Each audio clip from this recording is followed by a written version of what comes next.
அனைவருக்கும் என் இனி வணக்கம். கதையோட தலைப்பு சம்பளம். ஒரு ஊர்ல வந்து ஒன்றாம் படித்த நண்பர்கள் 20 பேர் வாழ்ந்து வந்தார்கள்.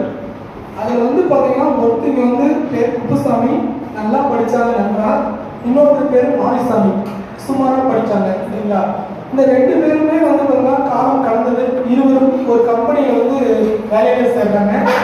ஒருத்தர் பார்த்தீங்கன்னா குப்புசாமிக்கு உயர் பதவி கிடைக்குது, நல்ல சம்பளமும் கை நிறைய கிடைக்குது, நல்ல வாழ்க்கை அமையுது, எல்லாமே வாழ்க்கைக்கு தேவையான எல்லாமே அவருக்கு கிடைக்குது. அப்போ குப்புசாமி விட மாரிசாமி பார்த்தீங்கன்னா அதே கம்பெனியில் ஒரு சாதாரண பணியில் குறைஞ்ச சம்பளத்தில் ஏதோ ஒரு வாழ்க்கையை வாழ்ந்துட்டு எளிமையாக இருக்காரு, சரியா வாழ்ந்து வர்றாரு.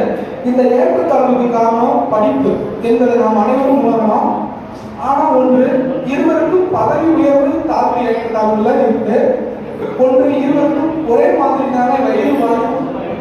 அவருக்கும் 3 வேளை பசித்தால் இவருக்கும் 3 வேளை தான் பசிக்கும். அதுபோலதான் ஒவ்வொருவரும் செயல்படும் வாழ்வில் ஒன்றுதானே. உடல்நலம் குன்றினாலும் செலவு இருவருக்கும் ஒரே மாதிரி தான்.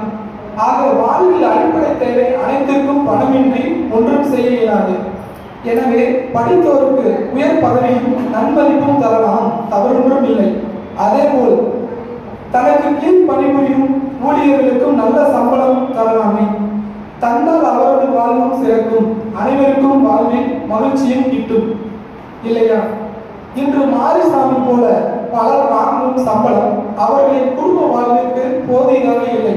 கடன் வாங்கி குடும்பம் நடத்தும் நிலையும், குழந்தைகளை படிக்க வைக்கும் கூட கடன் வாங்கும் நிலையும் உள்ள போது அவர்கள் எப்படி தன்னை பெற்றவர்களின் வைத்திய செலவு முதல் பராமரிப்பு செலவுகளை செய்து அவர்களை நன்றாக பார்த்துக் கொள்ள முடியும்?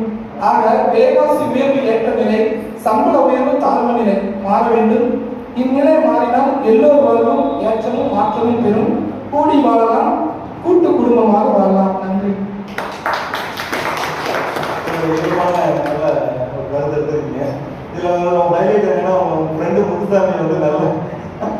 நல்ல முன்னேற்றமான என்பதை காரணத்துல மனசு ரொம்ப நல்லா இருக்கு. அடுத்த மாசமும் கதை இருக்குது, இன்னொரு கதை